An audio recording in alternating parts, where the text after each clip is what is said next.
Magandang araw mga bata! Ang tatalakay natin ngayon sa Filipino 3, Quarter 4, Week 3, Day 3 ay tungkol sa pag-unawa sa pabula at pagsulat ng talata. Before we begin, please don't forget to like, share, and subscribe. Thank you! Narito ang mga pamantayan sa ating aralin. Pamantayang pangnilalaman, pamantayan sa pagganap, mga kasanayang pampagkatuto,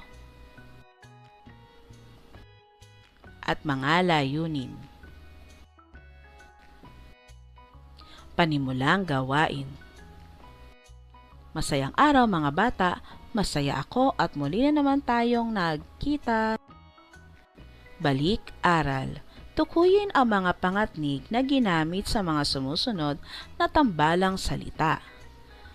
Una, maiiwasan ang pagkakasakit ng mga hayop kapag babawasan ang pagtatapon ng basura at kemikal sa paligid. Number 2, makatatawid sa ilog si Jokjok pag makahanap siya ng bangka. Number 3, gagaling si nanay kung makukuha ni Jokjok ang gamot sa bundok. Narito ang mga tamang sagot. Una, kapag. Pangalawa, pag. At pangatlo, kung. Mahusay mga bata! Para sa ating pagganyak, ano-ano ang mga epekto ng plastik sa ating kalikasan?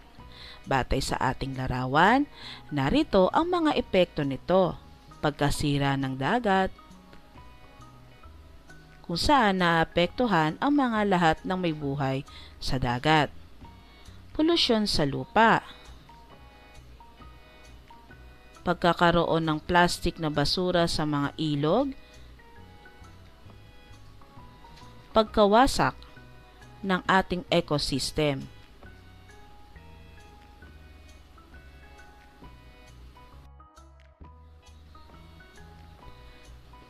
Napagkakamalang pagkain. Maraming hayop sa dagat tulad ng mga pawikan ang kumakain ng plastik dahil akala nila ay dikya o jellyfish ito. Maaari silang magkasakit o mamatay dahil dito. Bara sa kanal.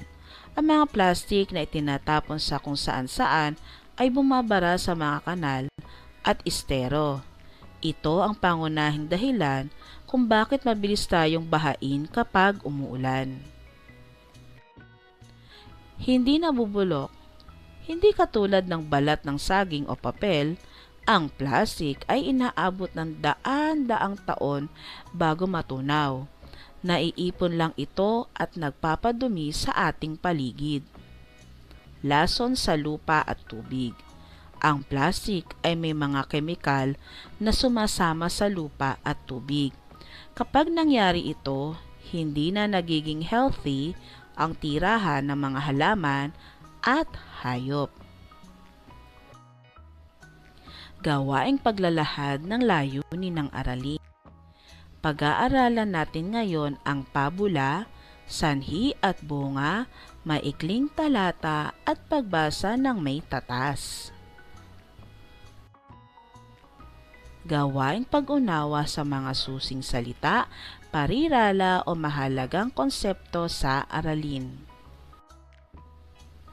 Mga kahulugan ng salita, parachute, isang kagamitan na gawa sa manipis at matibay na tela na hugis payong. Ginagamit ito para bumagal ang pagbagsak ng isang tao o bagay mula sa eroplano o mula sa mataas na lugar. Kalabog. Ito ay isang uri ng tunog.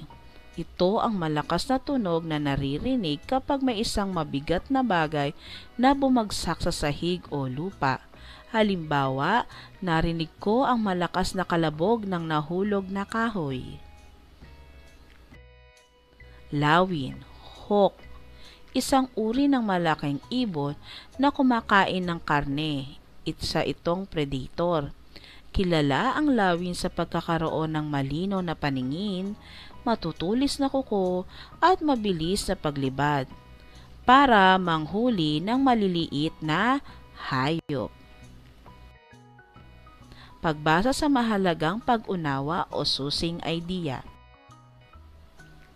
Para sa ating paired reading, ang matalinong palaka at ang misteryosong plastik.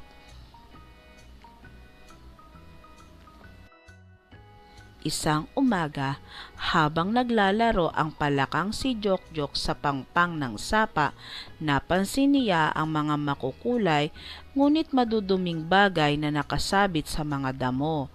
May mga boteng plastik, balat ng candy at isang malaking asul na plastic bag. Saan kaya galing ang mga ito? Tanong ni Jok-Jok sa sarili. Alam niyang ang mga plastik na ito ay galing sa mga taong walang disiplina na nagtatapon ng basura sa kalsada at sa mga kanal na kalaunan ay naanod papunta sa kanilang tahanan sa tubig. Nalungkot si Jok-Jok dahil alam niya ang masamang epekto ng plastik sa kalikasan. Dahil sa mga basurang ito, nagbabara ang daluyan ng tubig at nagiging sanhi ng baha. Ang mga kaibigan din niyang isda ay nahihirapang huminga dahil sa lason na dala ng plastik. Imbes na magreklamo, ipinamalas ni Jok-Jok ang pagiging maparaan at malikhain. Kinuha niya ang asul na plastic bag at tinalian ang 4 na dulo nito. Sa tulong ng hangin, ginawa niya itong isang parachute. Mula sa isang mataas na bato tumalon si Jok-Jok. Narinig ng kanyang mga kaibigan ang malakas na kalabog nang tumama siya sa isang malapad na dahon. Ngunit ligtas siya dahil sa kanyang parachute. Mula sa itaas, nakita niya ang isang lawin na lumilipad. Ngunit hindi siya nito nahuli dahil mabilis siyang nakapagtago gamit ang kanyang bagong gamit.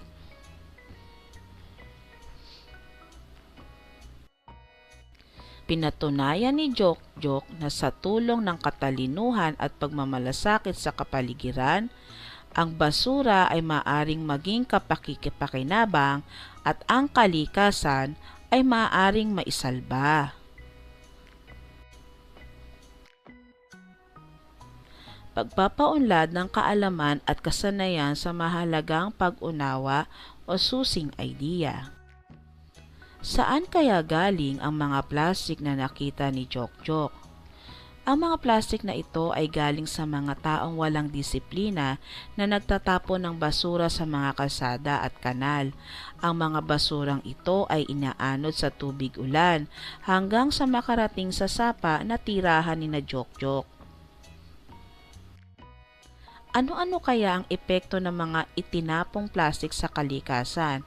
Maraming masamang epekto ang plastik, gaya ng pagbabara ng mga kanal na nagiging sanhi ng mabilis na pagbaha, pagkalason ng tubig na nagpapahirap sa paghinga ng mga isda, panganib sa mga hayop na maaring makakain o mabitag sa mga plastik. Ano ang ginawa ni Jok-Jok sa plastic bag? Ginamit ni Jok-Jok ang kanyang talino at ginawang parachute ang asul na plastic bag.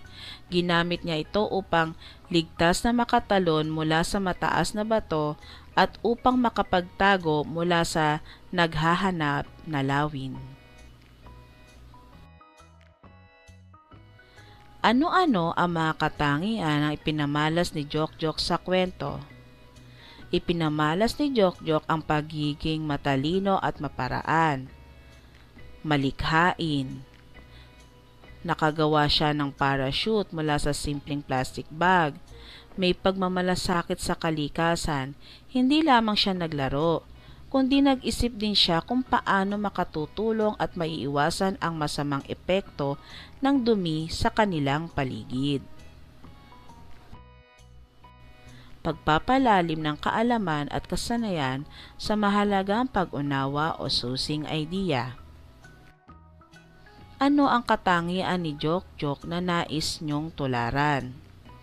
Number 1, maaari niyong tularan ang kanyang pagiging matalino at maparaan o resourcefulness. Sa halip na umiyak o sumuko nang makakita ng basura, nag-isip siya ng paraan kung paano ito magagamit. Ginamit niya ang kanyang isip upang gawing parachute ang plastic. Ang aral dito, matutong humanap ng solusyon sa mga problema sa halip na magreklamo lamang. Pagiging malikhain o creativity. Nakakita siya ng potensyal sa isang bagay na itinuturing na basura ng iba. Ang paggawa ng parachute mula sa plastic bag ay nagpapakita na ang malikhaing pag-iisip ay makatutulong sa oras ng pangangailangan. Number 3, pagmamalasakit sa kalikasan o environmental awareness. Alam ni Jok-Jok ang masamang epekto ng plastic, pagbabara ng kanal at lason ito sa tubig. Ang kanyang pag-aalala sa kanyang mga kaibigang isda ay nagpapakita ng pagmamahal sa kapaligiran. Ang aral, dapat tayong maging responsable sa ating mga basura upang hindi masira ang kalikasan. O kaya, maaari nating tularan siya sa pagiging maingat at alerto o alertness. Dahil sa kanyang ginawang parachute, naging alerto siya at nakapagtago agad nang makita ang lawin. Ginamit niya ang kanyang kagamitan para sa kanyang kaligtasan. Paglalahat at paglalapat. Ang pagtatapon ng plastic ay may masamang epekto sa kalikasan gaya ng patlang, patlang at patlang. Pagtataya ng natutuhan.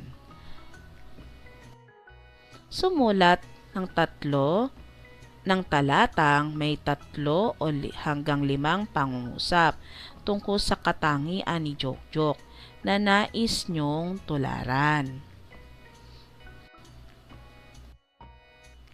Narito ang isang halimbawa. Ang katangian ni Jok-Jok na nais kong tularan ay ang pagiging matalino at maparaan. Sa halip na magreklamo sa mga nakitang basura, ginamit niya ang kanyang isip upang gawin itong kapaki-pakinabang na parachute. Nais ko ring tularan ang kanyang pagmamalasakit sa kalikasan dahil alam niya ang masamang epekto ng plastic sa ating mundo. Tulad niya, sisikapin kong maging malikhain at disiplinado sa pagtatapon ng basura upang makatulong sa ating kapaligiran.